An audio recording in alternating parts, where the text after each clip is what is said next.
So this is SPC flooring. So it's pretty basic. You have to line the flooring alongside the wall. Make sure it's completely tucked in.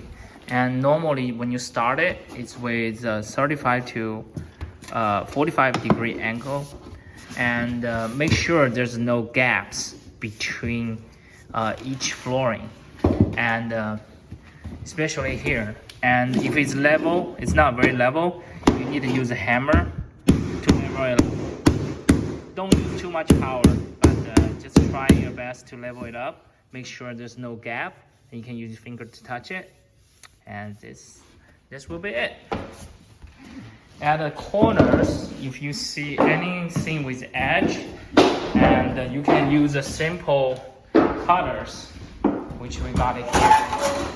Cut all the angles, which will be a little bit more complicated, which you need use a pencil type of deal to cut it. Hope it helps.